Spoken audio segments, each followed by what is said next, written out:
Hey, listen up. Did you know that the way you're putting your baby to sleep might be the very reason they're waking up every 2 hours? Yeah, I've been there, bleary-eyed at 3 a.m., wondering why my little one turned from a dream sleeper into a night owl. Let's cut straight to the chase.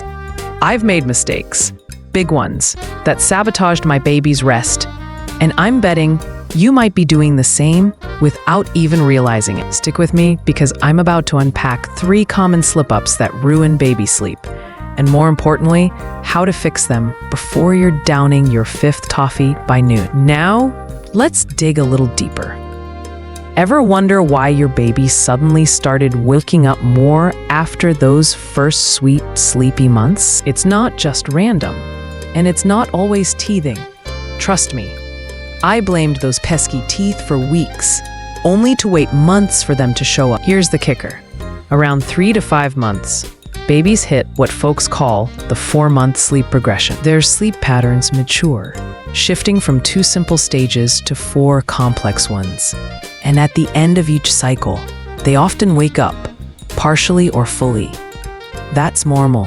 What's not normal is how we, as loving, desperate parents, sometimes mess this up without a clue. I'm talking about habits we build, thinking we're helping, that actually train our babies to wake more. I've got 3 mistakes on my rap sheet, learned the hard way through sleepless nights and later through helping countless families get back to rest. First, it's how we get them to sleep, rocking or feeding them into dreamland. Second, it's our knee-jerk reaction to every little noise they make. And third, it's what we do during those midnight wake-ups that keeps them wired. Let's break this down, because knowing why this happens is your first step to fixing it. So, let's start with the basics and build this picture together. Baby sleep isn't just out like a light and done. When they're tiny newborns, their sleep is basic. 2 stages, deep and light, and they can snooze through almost anything. But around 3 months, their brains kick into a new gear. A cycle through 4 stages now, just like us adults, including REM sleep, where they dream, twitch, and even giggle. Each cycle lasts about 45 to 60 minutes, and at the end, they often stir or wake up briefly before diving back in. Studies show most babies experience this shift by 4 months, about 80% of them, according to pediatric sleep research from the American Academy of Pediatrics. That's when things got rocky for me. My first little one was a champ at 6 weeks, down at 9:30 p.m., up at 6 a.m. Pure bliss. I thought I'd cracked the parenting code. But at 3 months, bam. Waking once, then twice, then every 2 hours. I was a zombie, pacing the halls, assuming it was teething or hunger. Wrong. It was me. I was rocking her to sleep every nap, every bedtime, cradling her in my arms until her eyes shut. Sounds sweet, right? But here's the logic. She fell asleep with me as her world, my warmth, my heartbeat. Then, between cycles, she'd wake up alone in her crib, confused, like you'd be if you dozed off in your cozy bed and woke up on the kitchen floor. No wonder she cried out. "Where'd you go?" I didn't get it then, but I was setting up a dependency. She couldn't drift off without me, so every wake-up became a plea for that same comfort. That's mistake number 1, and it's a trap so many of us fall into, because it works at first. Now, imagine this scenario. It's 2 a.m. You've just rocked your little one for 20 minutes, arms aching, and you lay them down ever so gently.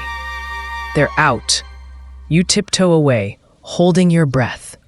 An hour later, a whimper. They're awake, disoriented, needing that rock again.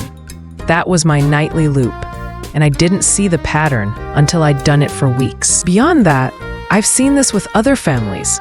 Parents who swear by feeding to sleep, only to find their 6-month-old still needs a bottle to nod off after every cycle. The science backs this up. A 2018 study in the Journal of Pediatric Psychology found that babies reliant on external sleep aids like rocking or nursing wake more frequently past 4 months compared to those who learn to self-settle. So how do you break this? It's not about abandoning your baby to cry it out. No way. It's about teaching them to fall asleep where they'll wake up. For me, after trial and error, I started patting my second child gently in the crib, not in my arms. I'd stay close, humming softly, letting them feel safe, but not dependent on being held. It took patience, nights of restlessness, a few tears. But within a week, those middle-of-the-night wakes dropped. They learned the crib was their sleep spot. Think about your routine. Are you the sleep crutch? If so, start small. Lay them down drowsy but awake. Pat or soothe with your voice, and give them a chance to figure it out. It's not instant, but it's a game changer. This shift alone can cut wake-ups in half, and I've watched parents go from frazzled to rested just by tweaking this one habit. That's the foundation. Understanding sleep cycles and spotting where we trip up with our well-meaning cuddles. But wait, there's another angle to this puzzle that hit me like a ton of bricks. You might think being super attentive is the gold standard of parenting, rushing in at every coo or cry to make sure your baby's okay. I did. And guess what? That's mistake number 2, and it's a sneaky one. I used to bolt into the nursery at the slightest sound, heart racing, thinking if I could settle her fast, she'd drift back off before a full meltdown. Picture this. It's midnight. You've just gotten comfy under the covers, and a tiny grunt crackles through the monitor. You're up, slippers on, hovering over the crib, patting or picking them up before they even open their eyes fully. That was me, every single night. But here's what I didn't know then. Babies are noisy sleepers. They thrash, whimper, even smile or giggle in REM sleep. It's normal, not a distress signal. Research from the National Sleep Foundation says up to 60% of infant night noises are just part of active sleep phases, not true wakefulness. Plus, those brief wake-ups between cycles, they often last just seconds. And if left alone, many babies self-soothe back to sleep. By charging in, I was either jarring her out of a dream or turning a quick stir into a full-blown wake-up. I was the disruption. With my second kid, I learned to pause. I'd wait, watch the monitor, count to 30. 9 times out of 10, he'd sigh and settle on his own. If he didn't, I'd go in, but only for a real need like a feed. That pause saved us both. I've guided other parents through this too. One mom I worked with was up 6 times a night for her 5-month-old's every peep. After practicing this wait and see for just 3 nights, she was down to 2 wake-ups, both for legit hunger. It's not about ignoring your baby. It's about giving them space to learn resilience. Ask yourself, are you jumping the gun? Next time, breathe, wait a beat, and listen. Really listen. You might be surprised how often they handle it themselves. This shift isn't just about sleep. It's about trusting your baby's growing independence, and that's a powerful thing to witness. Now let's ramp this up to the heart of the matter. Mistake number 3, and honestly, this one still stings because it was so avoidable. Nighttime feedings. We've all been there. Half asleep, baby latched on, and you're fighting to stay awake. So, what did I do? I flipped on the TV, binged my favorite drama series, thinking I was a genius for keeping myself alert. Wrong. I was basically throwing a rave in the nursery. Bright lights, dramatic sounds. My baby's brain got the memo that it was playtime, not bedtime. Let's unpack why this is a disaster. Our bodies, even a baby's, rely on melatonin, the sleep hormone, to signal it's time to wind down. Darkness triggers it. Light suppresses it. A 2020 study from Harvard Medical School found that exposure to blue light from screens can cut melatonin production by up to 50% in infants, making it harder to fall asleep and stay asleep. That flickering TV screen? It was tricking her tiny system into thinking it was noon. No wonder she'd finish feeding and stare at me wide-eyed, ready for action, while I was begging for just one more hour of shut-eye. I've seen this play out with other exhausted parents too. A dad who'd scroll on his phone during 2 a.m. feeds, only to wonder why his son took an hour to settle after. The fix is so simple, it hurts. Keep it dark, keep it quiet. Dim the room to just a soft glow if you need to see. Think a small nightlight, not a spotlight. If you're dying of boredom or dozing off mid-feed, pop in earbuds, dim your phone screen to the lowest setting, and watch something quietly. I started doing this later on, whispering to my baby in the dark, mimicking the calm of night. She'd feed, burp, and drift off in minutes, not hours. Picture this contrast. One night, TV blaring, she's squirming post-feed, eyes locked on the glow, 45 minutes of coaxing to sleep. Next night, room dark, just my hushed voice, and she's out in 10. That's the power of environment. And it's not just feedings. Any middle-of-the-night interaction needs this vibe. I've walked parents through setting up a sleep sanctuary for these moments. Blackout curtains, a low hum if needed, no gadgets. One couple reported their 7-month-old went from 4 wake-ups to 1 just by ditching the screen habit. So, look at your setup. Are you accidentally signaling party time when it should be peacetime? Cut the stimulation, and you'll cut the chaos. This isn't just a tip, it's the linchpin to reclaiming your nights.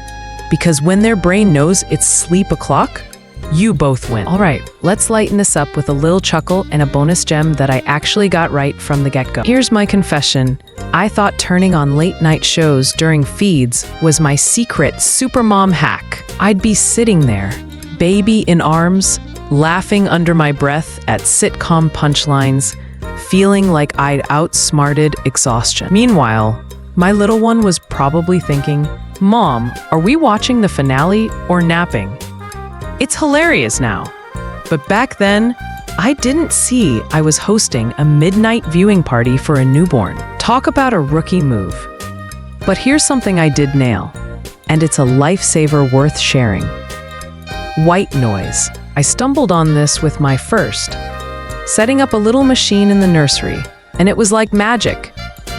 That steady, soft hum mimicked the whooshing sounds they hear in the womb, calming them fast. Research backs this. Studies from the Journal of Pediatrics show white noise can reduce nighttime waking by 30% in infants and help them fall asleep faster, even for adults. I'd turn it on, and it was like flipping a switch, fussy to peaceful in minutes. I've recommended this to so many families, and the feedback is gold. One parent told me their colicky baby, who'd cry for hours, settled within 15 minutes of adding white noise to bedtime. But here's the plot twist, and why I'm lingering on this. If you use it wrong, it can be risky. Too loud or too close to the crib, and you're gambling with their sensitive ears. The American Academy of Pediatrics warns that prolonged exposure to high decibel white noise can contribute to hearing issues over time. I didn't know this at first, and I cringe thinking about how I had the volume cranked up those early nights. Just guessing. Later, I learned the safe way. Keep it at 50 decibels or less, about the level of a quiet conversation, and place the machine at least 7 feet from the crib. You can test it with a simple app on your phone to check sound levels. I've walked parents through this setup, showing them how to position it near a wall, not the baby, and adjust until it's just a background murmur. One mom I helped was using a machine right by the bassinet, way too loud. After tweaking it, her baby slept longer, and she had peace of mind knowing those tiny ears were safe. So, white noise is your friend, but only if you play it smart. Think of it as a lullaby from nature, not a rock concert. I've seen it turn chaotic nights into calm ones. And honestly, it's one of those small wins that feels huge when you're running on empty. If you've got a machine humming in the nursery, double check it tonight. Distance, volume, all of it. And hey, laugh with me about those TV marathons. We've all got our genius fails, right? It's these little stories, these shared oops moments that remind us we're all figuring this out together, one sleepy night at a time. So here we are at the end of this wild ride through the land of baby sleep. Let's wrap it up tight. 3 mistakes I made, and maybe you're making, that can wreck your little one's rest. First, rocking or feeding them to sleep, creating a crutch that leaves them confused when they wake alone. Fix it by teaching them to drift off in their crib, with you nearby for comfort. Second, rushing in at every noise, interrupting their natural sleep cycles or self-soothing chances. Fix it by pausing, waiting, giving them a moment to settle. Third, lighting up the night with screens or stimulation during feedings, messing with their sleep hormones. Fix it by keeping it dark, quiet, a true sleep zone. And that bonus, white noise done right, can be your secret weapon. Just keep it safe. These aren't just theories. They're hard-won lessons from my own bleary nights and from seeing other parents turn chaos into calm. Start with one change tonight. Pick the mistake that hits closest to home and watch the difference unfold. If you found this helpful and want more real talk tips to transform your nights, please like, subscribe, and stick with me. I've got so much more to share. Your support fuels my content. Also, heads up, videos like this can sometimes get taken down, so act fast to stay updated. And hey, drop a quick note below. Which of these mistakes surprised you most? Or have you got a funny, genius fail of your own? I'd love to read your story.